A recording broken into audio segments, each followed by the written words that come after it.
নৈহাটি বিধানসভা কেন্দ্রের তৃণমূল সমর্থিত নির্দল প্রার্থী মামনি অধিকারীকে বেধড়ক মারধর করার অভিযোগ উঠল বিজেপির বিরুদ্ধে। আর এই ঘটনায় তিনি আক্রান্ত হয়ে নৈহাটি স্টেট জেনারেল হাসপাতালে চিকিৎসাধীন রয়েছেন। জানা গিয়েছে, মামনি অধিকারী তার বাড়ি জগদ্দল বিধানসভা কেন্দ্র এলাকার মামদপুর গ্রাম পঞ্চায়েতের সুভাষপল্লী গ্রামে। আর সেখান থেকে তিনি নৈহাটি বিধানসভা কেন্দ্র এলাকায় নিজের নির্বাচনী প্রচারে আসছিলেন। সেই সময় দেখেন ওই সুভাষপুর গ্রামে সেখানের বিজেপি কর্মীরা সাধারণ মানুষকে ফর্ম ফিল আপ করাচ্ছে। সেই ফর্ম ফিল আপ হচ্ছে অন্নপূর্ণা ভাণ্ডারে ফর্ম ফিল আপ করানো হচ্ছে। আর তারই প্রতিবাদ করেছিলেন তিনি, কেননা নির্বাচনী আচরণবিধি চালু আছে, সেখানে কি করে বিজেপি কর্মীরা এভাবে সাধারণ মানুষকে অন্নপূর্ণা ভাণ্ডারে ফর্ম ফিল আপ করাতে পারে, তা নিয়ে তিনি প্রশ্ন তোলেন।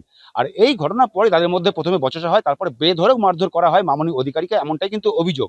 আর এই ঘটনাকে কেন্দ্র করে রীতিমতো রাজনৈতিকভাবে চাঞ্চল্য ছড়িয়েছে, কেন সামনেই কিছুদিন বাদেই নির্বাচন।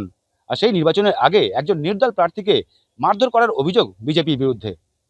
আর নির্বাচনে আসার আগেই এ ধরনের ঘটনায় কিন্তু তৃণমূল এর তরফ থেকে যে নির্দল প্রার্থী দাঁড়িয়েছেন, তৃণমূল সমর্থিত নির্দল প্রার্থী, তিনি কিন্তু শিবদাসপুর থানায় অভিযোগ দায়ের করেছেন। এছাড়াও নির্বাচন কমিশনেও অভিযোগ জানিয়েছেন।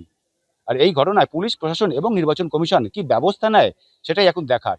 নৈহাটি বিধানসভার ডেমি প্রার্থী, নির্দল প্রার্থী। আমি রোজ প্রচারে যাই।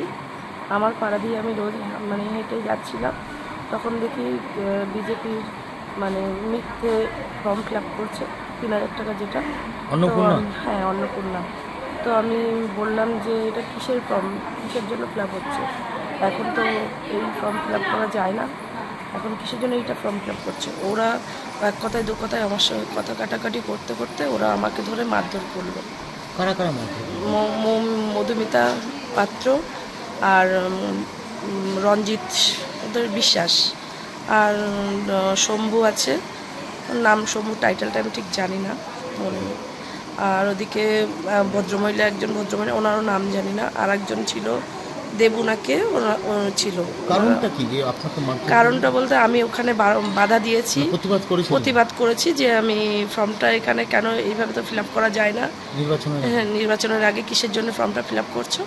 তখন ওরা আমার ধরে মারধর করলো। কোথায় ঘটেছে ঘটনাটা? ঘটেছে সরকার পাড়ায়, সুভাষপল্লী সরকার পাড়ায়। এখন কেমন আছেন? আমি ভালো নেই, আমার ভীষণ বুকে যন্ত্রণা হচ্ছে। ওরা ভীষণভাবে আমাকে মারধর করেছে। প্রশাসনের দ্বারস্থ হবেন? হ্যাঁ, আমি প্রশাসনের দ্বারস্থ হতে চাই।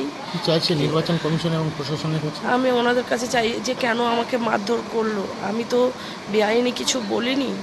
আমি বলেছি যে এটা কেন, ভোটের আগে এইগুলো কিসের জন্য, আমি শুধু জিজ্ঞাসা করতে গেছি। ওরা বেধড়কভাবে মারলো, আমার কাপড় চোপড় ধরে টানাটানি, যে যেমন পেরেছে বুকে কিল চড় লাথি মেরেছে, যে যেমনভাবে অত্যাচার করেছে আমার ওপরে। এটা কি ঠিক? এই তো আমি শুনলাম বিজেপি সরকার মেয়েদের জন্য আইন করেছে যে মেয়েদের গায়ে হাত দেবে না, মেয়েদেরকে সুরক্ষা দেবে। এটা কেমন সুরক্ষা?